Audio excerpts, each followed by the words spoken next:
नहीं होने के कारण संयुक्त ऑल इंडिया जन आंदोलन संघर्ष न्याय मोर्चा के बैनर तले पूरे भारतवर्ष के प्रत्येक जिले में अपने जिलाधिकारी महोदय को एक मांग पत्र सौंपने जा रहा है। वो मांग पत्र भारत सरकार के चारों विभागों में पहले ही भेज दिया जा चुका है। उसमें महामहिम राष्ट्रपति महोदय, आदरणीय प्रधानमंत्री जी, आदरणीय वित्त मंत्री जी, आदरणीय सहकारिता मंत्री अमित शाह जी, ये चारों लोगों को हम लोग अपना मांग पत्र अपने संगठन के द्वारा भेज दिए हैं और आज उसकी कॉपी भारत के सभी जिले में अपने जिलाधिकारी महोदय को देने जा रहे हैं। और ये मांग पत्र में हमारा मांग साफ है कि अभी तक विगत कई सालों से सहारा समूह से भुगतान लोगों को नहीं मिल पा रहा है। सबका पैसा सहकारिता समितियों में, क्रेडिट कोऑपरेटिव सोसाइटी की 4 कंपनियों में फंसा हुआ है। सहारा इंडिया सहारा और सेबी का विवाद बता करके विगत कई सालों से भुगतान नहीं कर रहा है, जबकि सहारा और सेबी के केस से सहारा इंडिया के क्रेडिट कोऑपरेटिव सोसाइटी का कोई लेना देना नहीं है। सेबी को आरटीआई किया गया, भारत सरकार को आरटीआई किया गया, सब में यही बात माना गया है कि सहकारिता समिति का भुगतान कराने के लिए केवल और केवल भारत सरकार का ministry of corporation, central registrar ही जिम्मेवार है और इसी को आगे आकर के सबका भुगतान कराना होगा। इसके लिए इन्हें आगे आना होगा। सुब्रत राय इस देश के कानून को अपनी जेब में रखने का मादा रखते हैं, अपनी जेब में रख के चल रहे हैं। चाहे वो माननीय सुप्रीम कोर्ट का आदेश हो, दिल्ली के हाई कोर्ट का आदेश हो, किसी को मानने का काम नहीं करते। सारे कानून से खेलने का काम करते, सारे कानून से बचने का काम करते, सारे कानून से भागने का काम करते। इसलिए अब समय आ गया है कि लोग सही को सही कहे, सच को सच कहे और हम लोगों के साथ में न्याय करें। पूरे हिंदुस्तान में ये सरकारी आंकड़ा है, ये सरकारी डाटा है जो पार्लियामेंट के पटल पर कहा गया है कि सहारा के सहकारिता समितियों में भुगतान नहीं होने के कारण 10 करोड़ लोगों का पैसा फंसा हुआ है और 3 करोड़ लोगों का पैसा सहारा की क्यूसेक और अन्य कंपनियों में फंसा हुआ है। मतलब सीधे सीधे सहारा से भुगतान नहीं होने के कारण इस देश के 13 करोड़ लोग प्रभावित हैं और इन 13 करोड़ों के परिवारों में जो बाल बच्चे और परिवार हैं सब लोग इफेक्टेड हैं। मतलब प्रत्येक घर से अगर 5 आदमी को भी पकड़े तो 13 पचे 65 से 70 करोड़ लोगों का ये मामला है। प्रत्येक घर से एक जमा करता इसमें ईंधन और सहारा इंडिया किसी का पैसा देना नहीं चाहता। सहारा इंडिया सबका पैसा हड़प जाना चाहता। प्रेस के जो भाई लोग हैं, हमारा प्रेस विज्ञप्ति बना हुआ है, चौधरी जी से चाहेंगे कि सबको प्रेस विज्ञप्ति भी दे दे। तो आज भुगतान नहीं होने के कारण सहारा के जमाकर्ता और कार्यकर्ता देश भर में 2000 से ज्यादा लोग आत्महत्या कर लिए हैं और बहुत सारे लोग डिप्रेशन से, अवसाद से, बीमारी से मारे जा चुके हैं। बहुत से लोग मरने के कगार पे खड़े हैं। केंद्र सरकार केवल तमाशा देख रहा है। केंद्र सरकार केवल जिम्मेवारी लेने का काम करता है।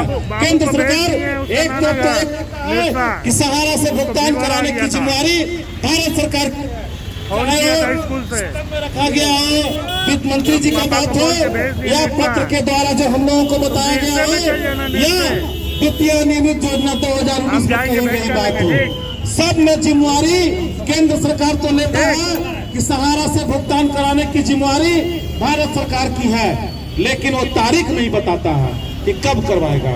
परिणाम स्वरूप 2000 से ज्यादा लोग आज पूरे हिंदुस्तान में आत्महत्या कर लिए और उनके परिवार आज भुखमरी के कगार पर पहुंच गए। आज उन्हें देखने वाला कोई नहीं है, सुनने वाला कोई नहीं है। क्या इस देश में ये 65 करोड़ लोगों को केवल वोट देने का ही अधिकार है या इनको भी इस देश के जितने भी संसाधन हैं उसमें भी इनका भी अधिकार बनता है।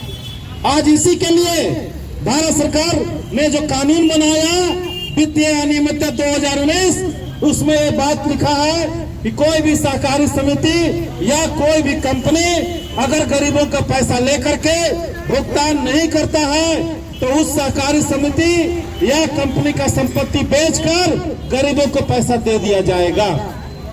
इसी के आधार पे हम लोगों ने भारत सरकार के समक्ष ये मांग रखा है कि हमारे जमाकर्ताओं के लिए, चूंकि बहुत देर हो चुका है, बहुत लोग मारे गए हैं और अविलंब अगर इनको राहत न दिया जाए तो लाखों लाख लोग काल के कताल में चले जाएंगे।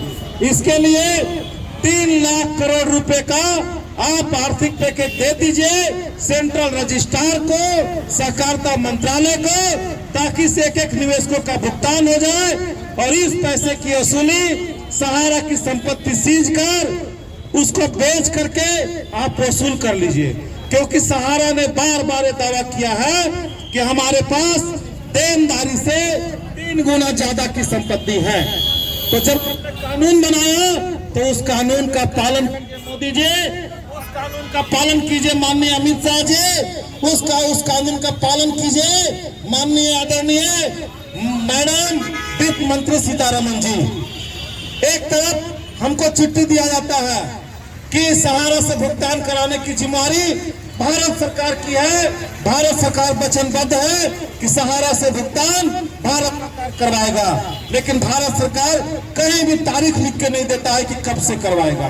आखिर कब तक हम लोग खून के आंसू रोते रहे, कब तक हमारे लोग मरते रहे, कब तक हमारे लोग घर द्वार छोड़ के भागते रहे, कब तक लोग गांव समाज से भागते रहे। हमारे कार्यकर्ताओं की स्थिति आज की तारीख में ऐसी हो गई है, न वो किसी की शादी में जा सकते हैं, न किसी की मरने में जा सकते हैं, न समाज में खुलेआम घूम सकते हैं। कहाँ क्या हो जाए कुछ कहना मुश्किल है। आज जमाकर्ता और कार्यकर्ता के बीच में संघर्ष की स्थिति बन गई है। हमारे लोग मारे जा रहे हैं, हमारे लोग घर द्वार छोड़ करके भाग रहे हैं और भारत सरकार तमाशा देख रही है। इसीलिए आगे आना होगा। हम लोग जो 5 सूत्रीय मांग पत्र दिया गया है उस पर अविलंब काम करें और लोगों को राहत दे। सुब्रत राय जो विगत 8 सालों से पेरोल पे चल रहे हैं, इस देश में किसी एक व्यक्ति के ऊपर में अगर FIR हो जाता है तो रात को 2 बजे पुलिस उसे उठा करके थाने में बंद कर देती है। लेकिन सुब्रत राय 3 लाख करोड़ रुपए का पैसा हड़प करके बैठे हुए हैं, लोग मर रहे हैं और इनके ऊपर में इतना सारा केस है, लेकिन पुलिस इन्हें गिरफ्तार नहीं करती, भारत सरकार उन्हें संरक्षण देता और 8 साल से इन्हें पेरोल पर छोड़ भी रखा है और ये समाज को बर्बाद कर रहे हैं, समाज को डस रहे हैं। तो भारत सरकार उनका पेरोल को रद्द करे और सुब्रत राय को जेल में डाले, ये हमारी मांग है। हमारे जो लोग भुगतान नहीं मिलने के कारण सहारा से पीड़ित होकर आत्महत्या कर लिए, उनके परिवारजनों को आर्थिक क्षति दिया जाए, उनके परिवारजनों को घर से एक सरकारी नौकरी दिया जाए। वो भी हमारे देश के ही नागरिक हैं, हमारे समाज का ही हिस्सा है। ये हमारी मांग है। हमारे लोग जो आंदोलन करते हैं उनके ऊपर में प्रशासन FIR करता है, उस FIR को हटाने के लिए भी मांग है। और जो लोग भुगतान नहीं मिलने के कारण आत्महत्या कर लिए हैं, उससे आत्महत्या नहीं हत्या बना जाए और इसका हत्यारा सुब्रत राय है। सुब्रत राय को हत्या का दोषी बनाते हुए उसके ऊपर 302 धारा लगा करके उसके ऊपर कार्रवाई किया जाए और उसे फांसी दिया जाए। ये हमारे संगठन की ओर से मांग है। इस 5 सूत्रीय मांग को विगत 7 जनवरी को हम लोग अपने महामहिम राष्ट्रपति महोदय जी, वित्त मंत्री जी, माननीय नरेंद्र मोदी जी, माननीय अमित शाह जी को दे चुके हैं। उसको जितना जल्दी ये लोग मान ले तो अच्छा होगा, न माने तो संगठन की ओर से पूरे देश में एक आह्वान किया गया है कि सहारा की सहकारिता समितियों से भुगतान नहीं तो वर्तमान मोदी सरकार को 2024 में मतदान नहीं। और इसी नारे पर पूरे देश में अलग अलग राजधानियों में हम बड़ी बड़ी रैली करने जा रहे हैं बड़ी बड़ी सभाएं करने जा रहे हैं। इस देश के 70 करोड़ आम नागरिक जो प्रभावित हुए हैं उनको बताने जा रहे हैं कि तुम्हारा भुगतान के लिए अगर सबसे बड़ा कोई बाधक है, सबसे बड़ा कोई रोड़ा है, तो नरेंद्र मोदी की सरकार, अमित शाह जी जैसे सहकारिता मंत्री, यही लोग जो हैं आपके भुगतान में रोड़ा है। इसीलिए इन्हें जो आपके हाथ में पावर है मतदान का, वो मतदान इन्हें ना दे। ये भुगतान देते हैं तो इन्हें मतदान करे, नहीं देते हैं तो 2024 में इन्हें हराने का काम करे। इस देश में 65 करोड़ वोट जिसको मिलेगा वो सरकार बनाएगा, जिसको नहीं मिलेगा वो गद्दी से नीचे जाएगा। किसी की बपौती नहीं है केंद्र की सरकार, किसी की बपौती नहीं है कुर्सी। आप अच्छे काम करते हो, हम लोग आपकी प्रशंसा करते हैं, लेकिन एक तरफा प्यार कभी नहीं चलता। हम हर हर मोदी घर घर मोदी 2-2 बार कर चुके, तीसरी बार तभी करेंगे जब सहारा का भुगतान नहीं होगा तो सीधे सीधे मोदी सरकार को खिलाफ हम लोग वोटिंग करेंगे, मोदी सरकार को गद्दी से उतारने का काम करेंगे, केंद्र सरकार में एक नई सरकार बनाएंगे। हम नोटा का बटन नहीं दबाएंगे, हम ऐसे लोगों का वोट देंगे जो हमारा भुगतान कराने का काम करेगा। इन्हीं सब मांगों के साथ हम लोग आगे बढ़ रहे हैं और पूरे देश में अब भुगतान क्रांति की लड़ाई शुरू हो चुकी है। अब सहारा से पैसा नहीं लेना है, अब भारत सरकार से पैसा लेना है। चूंकि भारत सरकार ने ही सहारा की क्रेडिट कोऑपरेटिव सोसाइटी को लाइसेंस दिया, निगरानी रखने की जिम्मेवारी उसी का था जिसमें वो फेल हुए हैं। इसीलिए अपनी जिम्मेवारी लेते हुए लोगों का भुगतान करें, राहत पैकेज दे, तभी ये आंदोलन रुकेगा और तभी ये आंदोलन थमेगा।